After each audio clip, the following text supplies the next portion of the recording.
I think the first time we met was at, like you said earlier, was at Eric's Range Day there in Georgia. And Georgia. I've been going to that ever since the very beginning. I don't think I've missed I have too. I tell you what, we did miss one. My business partner passed away, and we couldn't make it. Well, that's a good excuse. Last year, I think that's excusable. Yes, it was. That doesn't count. But yeah, we went to the very first one. Yep. I was at the very first one, and then went all the way nonstop until a couple of years ago. I didn't go. I missed like that one where the big hurricane came and knocked everybody's. Yeah. We were all staying in like 6 inches of water down there. Yeah.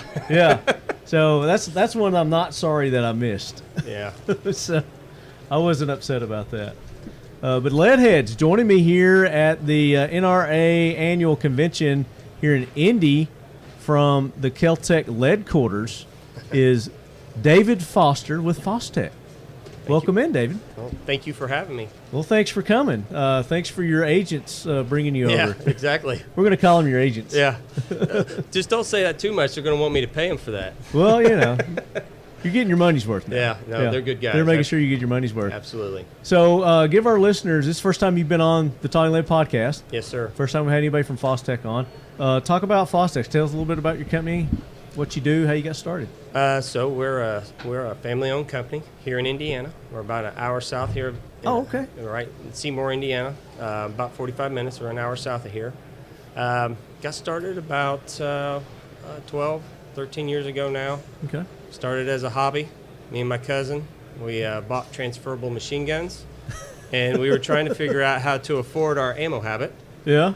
And so we thought we'd start getting into the gun business, and hobby turned crazy. So Lo and behold, hobby became the business. It did. So, labor of love. Yeah. So he was a pharmaceutical sales rep. Okay. I was a career firefighter at the time. Yeah. And my other brother owned a machine shop. So my cousin had the sales side of things, being a pharmaceutical sales rep. My brother was had the experience in machining, and I just had a lot of crazy ideas. And you had the looks. Maybe I had the looks. I don't know, but I was the one that would kind of design and CAD everything up. Yeah. My cousin would. My brother would figure out how to make a lot of it. Did you have like an engineering background? I went to college for aeronautical technology. Okay. But I was bored being behind a desk. So. Aerospace here? Yep. Yep. I went to Purdue.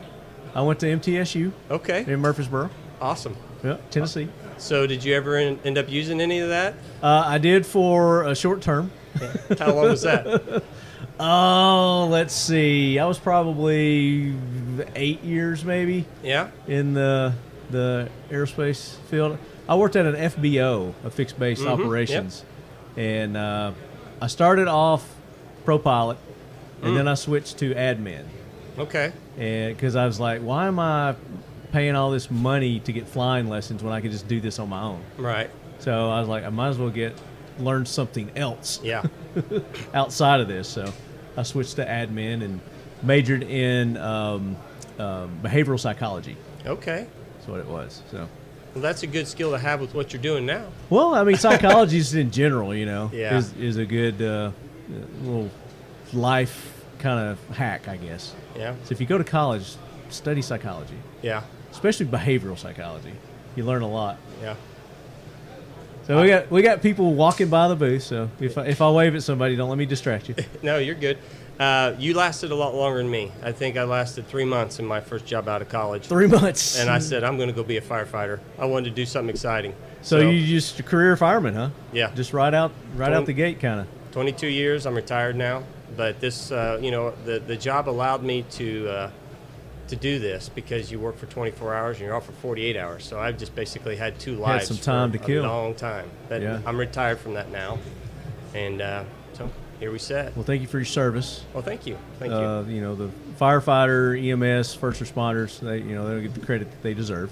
Yeah. But thank you for doing that. Appreciate that. And thank you for getting into the firearms industry and innovating and making, the products that we love better. So talk about what it is that you guys are creating over at Fostech. Well, one of the things we make is it's a pull and release trigger. So it's called the Echo. It's probably one of the things we're most known for. So you have 3 modes of safe, semi-automatic, and then in that third mode, you're going to get a round when you pull it, a round when you release it. Okay. So it's still considered semi-auto by the ATF. It's the closest thing you're going to get to going really fast without having to buy some sort of transferable machine gun. Right. So that's one of our product lines. The other thing we make is the Origin 12-gauge shotgun. Ah. Are you familiar? Have you ever heard of the Origin? I've heard of it, but I've not had any personal experience with it.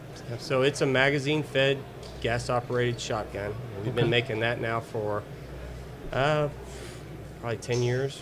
Okay. A lot of development. I mean, that was actually our second product we decided to The shotgun do. was? A magazine-fed shotgun. Yeah. If I'd have known now what I knew, or know, however you say that, I'm going to tell you. Yeah. That was if not. I knew then what I know now. There you go. That's it. I'd have bought a cow. I probably would have bought a cow, but we never gave up on it, and today it's a very reliable shotgun. So you got a lot of the 3-gunners, competition shooters using it? We do have some guys doing that, yeah. Still trying to break into that market a little bit, to be honest with you. We get more interest from, at this point, law enforcement and a lot of military interest and a lot of overseas military and law enforcement interest because it's very compact. When you put it in a short barrel configuration, the stock will fold over. It's only 19 inches, so a lot of they're liking it for breaching.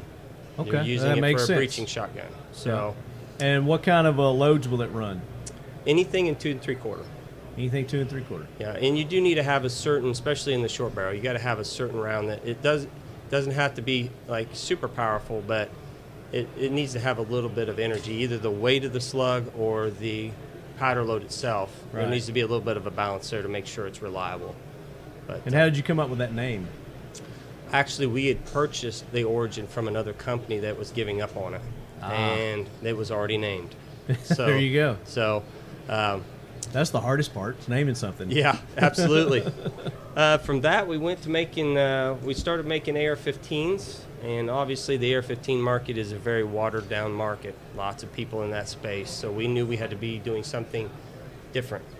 So I'll hand this to you so you can feel it. So we make our material. Our So rifle. for our listening audience, he just handed me a handguard that feels like a piece of paper, Yeah, weight-wise, and it's still metal. but it's strong as crap. Yep. What is this made from? Titanium? Now, what that is, it's an aluminum magnesium alloy. Okay. All right, so it's Does this dissipate heat pretty good? it reacts similar to heat as aluminum would. Okay.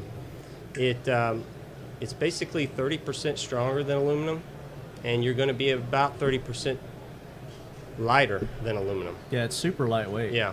So And did you just come out with this? now we've been doing that for about 5-7 years as well. 5-7 years. Yep. Okay. So it's taken us a while to get there, to get it where it sits today. We're making a complete rifle out of it. I brought it with me so you can feel that as Oh, well. sweet. We love show and tell here. Yep. And if Evan was here, Yeah. take some pictures. Yeah. Evan. So that. So what is this like? Don't tell me. Okay. And this has got sights on it, no mag. I'm gonna guess that this weighs 4.5 pounds. 4.8. So I was very damn good. close. Yeah, going. You did good on that. I know my weights, and you got ambi controls Yep. on this. And That- what do you call on your ARs? That is called the Stealth line. So a little interesting tidbit is all of our rifles are named after airplanes. I wonder why. Okay. Yeah. Well, my background, but my dad was also a fighter pilot. So Oh, I grew okay. up with a fighter pilot father. So Nice. yep. So everything is that is the Stealth Lightning, which is named after the a stealth aircraft, the Lightning. Yeah. So we have the Stealth Raptor, which obviously we all know the Raptor. Yeah. That's another version of that rifle we make. And then we have another line we call the Flights. Okay. Again, all airplane themed. Right. The Phantom, the Tomcat. So everything is about airplanes with us. The Tomcats. Yeah. Are you a Top Gun fan? Oh, absolutely, man. That's like, so we're probably about the same age. Yeah, I'm 49. Okay, we're not. I'm older. Okay. I'm older than you, but that was the Top Gun. That's what got me interested in, aviation and wanting to fly and do all that. I wanted to be a naval aviator, just like absolutely. Maverick. That's you right. know? Yeah. But I didn't have the perfect vision Yeah. without correction. Then they wouldn't take you back then if you did it corrected. So you had to have perfect vision uncorrected. We've got a lot in common because I wanted to fly too. Obviously, my father was a fighter pilot. He retired flying A-10s. Which Right. to So me you is got a legitimate reason why you Yeah. wanted to do it. I just had a stupid reason because of a movie. And I don't see colors very good. Okay. So there you go. So then I thought, I might be a cop. Well, you got to be able to see colors if you're going to be a police officer, because you got to describe who you're chasing, what color their shirt Right. is. So that's where the fire department thing came in, because they said, you know what, all you need to do is see green lights and red lights, and Right. you'll be okay. So Water don't have color. That's The right. Fire's red. You know That's it's right. red anyway. And it's hot, You so- feel the heat. that's right.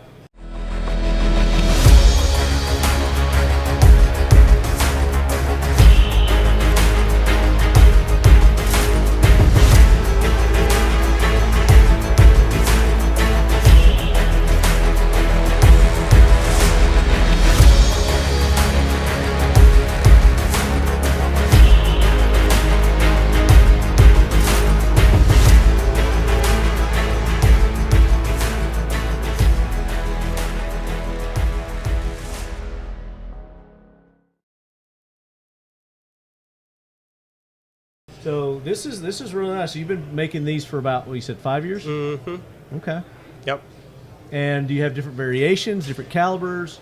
Yeah. I The mean, barrels looks like they're so I'm going to do a shout out to the barrel. That's a Faxon barrel. Okay. I'm sure you've heard of Faxon Firearms. It's what they refer to as their gunner profile. So gunner profile. some people think it's a pencil. Pencil, that's what I was going to say. Yeah. And it's not. It has a kind of a pencil profile when you get past the gas block.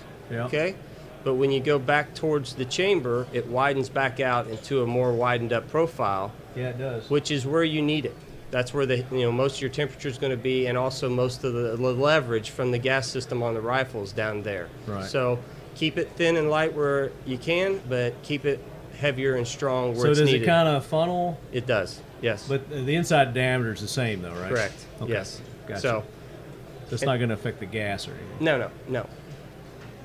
So Very nice. And you doing the gas block too? Is this your gas block? that's our gas blocks. That one's just a standard. We make an adjustable. We're basically a very competent machine shop that makes firearms. So most of the stuff, we're making in-house. Some things aren't, we source, but almost everything we're making in-house. Yeah. Now, is your stuff, we say mil spec? Are you able to switch out another company's upper So to put on your lower? Or? all of those will fit on that. Obviously, you can tell that is a very kind of billeted, faceted look on that Yeah, rifle there. It wouldn't match very well. Fits very well together here. But no wiggle. Our flight series is a mil spec. So yes, it looks just like a standard, Okay. forged AR-15 out Gotcha. of that same material, still the lightweight characteristics. Is your lower? It's just standard the aircraft aluminum on your lowers. No, that's that. That's This is the lightweight on this one. and on the other one as well that I just described. They're all Okay. using that aluminum magnesium. Okay. Uh-huh. Very nice. Yep. And what do your lowers typically go for? Here you're gonna get the engineer into price talks, and That's okay. That's okay. So, I can better describe what our rifle pricing is than I can down all the way to the Okay. lowers. All right. That'll be So, fine. The Stealth series, which is in your hand there, This is the Stealth. Okay. that's our top of the line. That happens to be what we sell the most of as well. That rifle is around $1,700. Okay. MSRP. MSRP $1,700 to Mhm. get a less than 5-pound AR. Trigger? What are you doing with the trigger here? That's our Echo trigger in that one. You put the Echo trigger in that rifle, now you're just right under $2,000. But our Echo trigger goes for So around if I pull the $500. trigger? Oh yeah, absolutely. It's right around Always like that. $500. You may have to.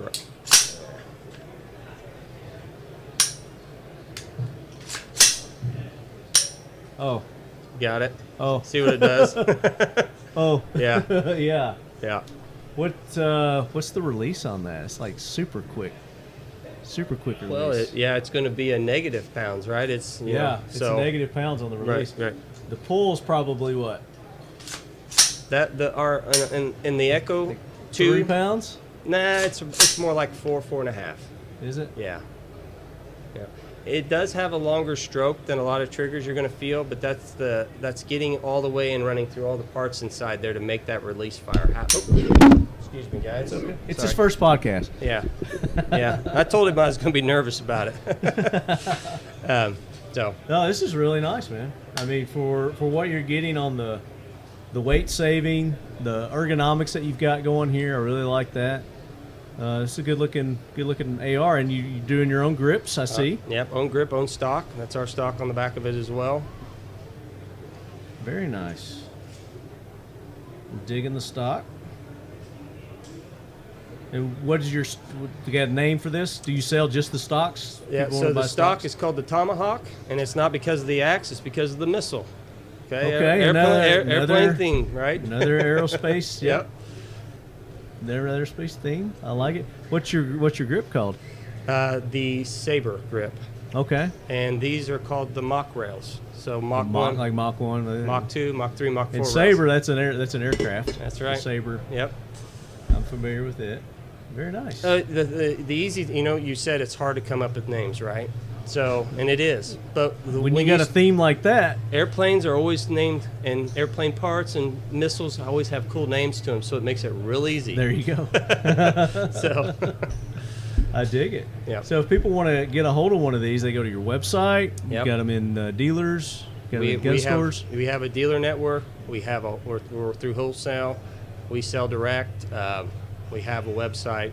So all the above. Okay. And if people are wanting to build like a Frankenstein gun, do you sell? We sell all the Just pieces and parts. all the pieces and parts? With the stealth uppers and lowers, we pair them up because they need to go together. Yeah. But we will sell just the upper and the lower together, and then you can part it out however you want from there. There you go. So I like that. I'm digging it. So what do you guys? What's your latest, newest offering that you've got with Fostech? So it's not out, and I always hesitate to mention things that aren't out. So possibly something coming. Obviously, using this lightweight technology, it would make sense to go into an AR-10 platform or something like that and try to make a lightweight AR-10. So that's in the works. Right. I'm not going to give you any timetables on that, but Okay. that's in the works. Okay. That's probably the latest things that we've been working on here And of course, recently. the AR-10s aren't. There's no mil spec for an AR-10. No, so what no. are you going to base yours on? It's probably going to be a little bit of our own, honestly, Okay. because we might add a few things that you might want in there that, Can't get on other ones. yeah. Okay. And since there is no commonality to it, I didn't feel it important to have to follow the mold as much there. So I got you. Yep. I got you. So it's going to be more of a proprietary kind of Yep. design. And, Yep. Okay. Yep. Well, that's something to look forward to. Definitely. You, like within the next year, 2 years, you're looking. Definitely hoping to? within the next 2. Okay. I don't know if we'll have it done this year. There was a lot of stuff that goes into that. Material is not just off the shelf. You can't just go buy it like you can aluminum. Yeah. So there's a little bit more development in getting it off the ground. Is this? Are you able to resource this in the United States, or do you have Yes. to go outside to? Nope, it's resourced here in the Resourced in States. the Yep. States? Yep. Very cool. So what? You got to buy like the big giant chunks of Ingots. the ingots. Is that what they call them? Ingots. Yeah, ingots. The Yep. ingots of those. How much does an ingot of aluminum magnesium weigh? I wouldn't even know, to be honest with you. It is. It's 30% lighter than an ingot of aluminum. Okay. So whatever There you go. aluminum is, there you go. 30% of that. Yeah. You're going to get this. Yeah. Yeah. What about as you're going through and milling it? I don't know if you know the waste factor difference between. This is going to be about the same because you got it's pretty very much the similar. same cuts and Very similar. Yeah. and whatnot. Yeah, because we start with like the rails and extrusion. It starts as an extrusion, Yeah. similar to like an aluminum rail would. And you're like CNC, and you got CNC machines that you Yep. go through and Yep. got So all that. there's just a lot to do to using that material. I mean, even the way you machine it, if you're not careful, it'll literally destroy your machines. Yeah. And you guys are in Indiana, you mentioned earlier. Yep. So that's nice. Another Indiana manufacturer. There's not a lot of gun manufacturers in Indiana, is there? No, there's a few, but not very many big ones. I had some people on earlier. They're in Idaho, Yeah. and we were talking about there's a slew of firearms manufacturers in Idaho. Yeah. You're like, wonder why that is. I don't know. But I would love to see your shotgun. Absolutely. So I'll try to get by there this week sometime. You guys got a range day coming up that you're going to be doing? Where people would come out and try out your firearms? Are you going to? We don't personally. Are you going to be at Eric's shoot? I'm going to try. When is it? It's normally in October. I know he does like 2, doesn't he? He started talking about that. I'm not sure. I know. Last year they did 2. I know the October one always happens for sure. Okay. So, but if not, obviously you're more than welcome to visit us anytime you I would would like. love to. I mean, it's not that far of a drive. Yeah, where's home for you? So just outside Nashville. Okay. Yeah. Well, let's just get some information, swap there, and Let's why don't you just do come it. and visit? I think so. I think I should come up there and bring the camera crew and Yeah. let's do some shootings up there. Let's do it. I would love to do that. We got an indoor range right there at the shop, and we also have an outdoor range if the weather's right. We'll go play. Perfect. I love that. I love that. So, David, I appreciate you taking time to be on. So, give everybody website, social medias, all that, where they can get in touch with you and Fostech. Fostech.com. That's it. That's And you got Fostech.com. links to all your socials and all that on there? Yep. Very good. Very good. So, Leadheads, that does it for day 1 of the NRA 2023 here in Indy at the Keltec booth, bringing you all the cool interviews at the lead course. And Evan's taking awesome pictures. Hey, we got to get a picture of us together with this stuff too. So. Thank you for having me. No, absolutely, man. Anytime. You're welcome back anytime. When you guys got new stuff you want to talk about, you got releases, Yep. come here and I'll be happy to